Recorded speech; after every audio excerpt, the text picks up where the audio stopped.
Hi, it's time for another verb of the day. Today's verb is hurry. Let's take a moment to look at the definition of this verb.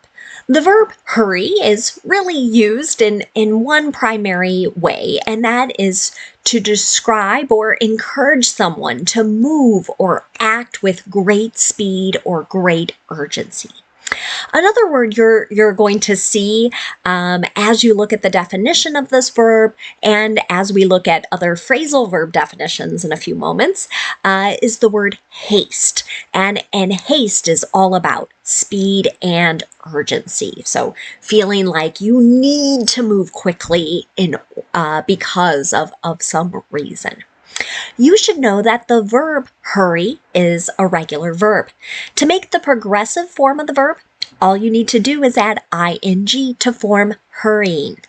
The past tense and participle forms of this verb can be made by adding ed, but it's going to require a spelling change. So because I have a verb that ends with a consonant and then a y, I'm going to drop the y and then use ied as my ending.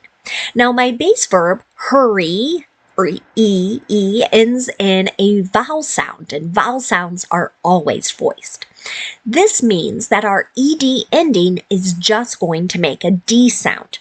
So I'm not adding an extra syllable as I say it.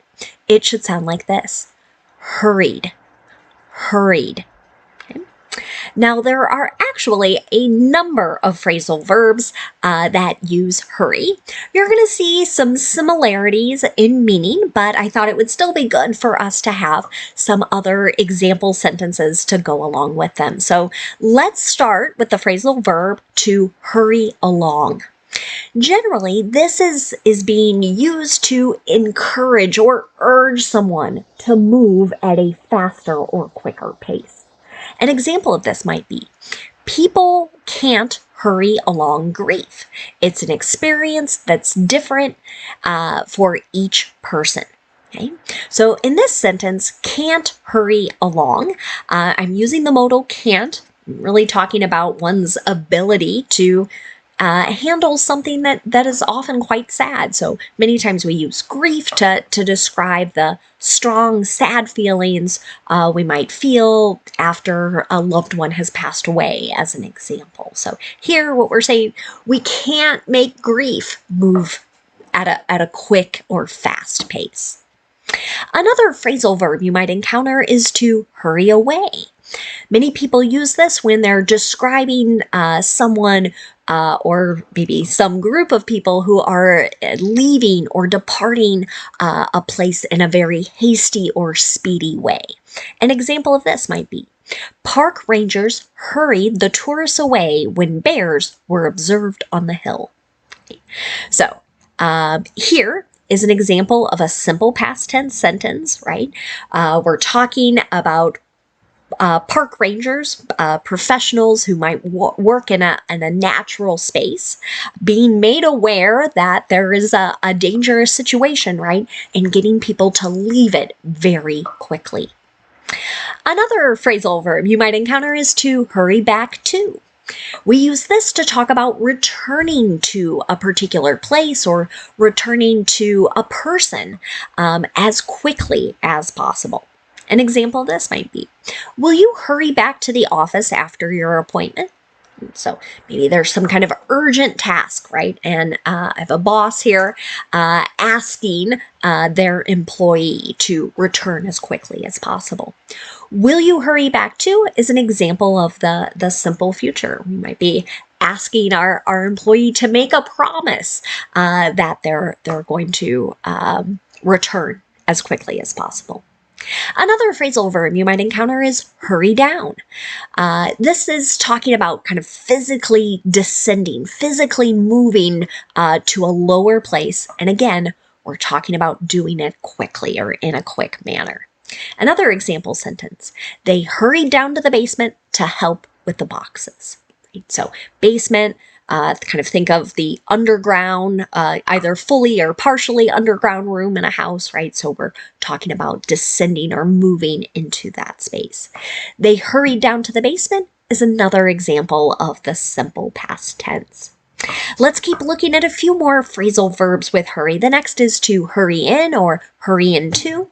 They're both going to have the same meaning of, again, urging someone or something to move quickly into another place or into another thing.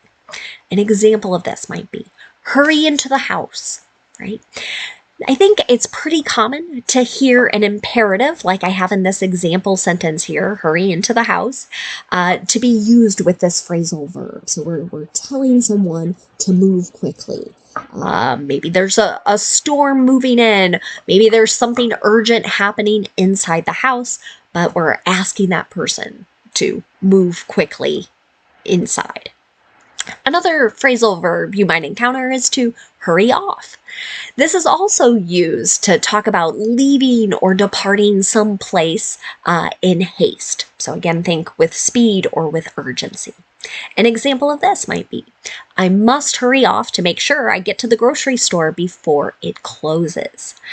So here is another modal must. I'm talking about a requirement or an obligation. It's another way of saying like I need to hurry in order to get to this particular place before it closes. I think you might also hear people say things like, I'm sorry for hurrying off. So in that sentence, it's an example of a gerund, but the phrasal verb's meaning sort of continues here. You're leaving or you're departing very quickly. Another phrasal verb we might encounter is to hurry on. This is generally meaning we're talking about someone moving or someone causing someone or something to move faster. An example of this. Can we hurry this meeting on so that we can get back to work? Right? So now this is a question. Again, it's using the modal can, might be talking about ability here. Are we able to make this meeting go a little bit faster? Now, I want to encourage you, if you're sort of an entry-level person within your organization, this might not be a question that you can use. You might sound a little impatient or a little bit rude, but perhaps you've heard a coworker with more seniority, more years of experience. They might be able to say something like this, especially if they have something very important to do and they need to use their time a little bit differently. The last phrasal verb we're going to talk about today is hurry up. And again, we're using this to talk about someone moving or causing someone else to move quickly. And this is another phrasal verb you might hear used as an imperative. That's my example here. Hurry up, we're going to be late for school. Maybe you've heard parents say this to their children. Maybe there are some children saying it to their parents. But the idea is you're expressing that someone else needs to move faster. You're giving that command, telling them what to do.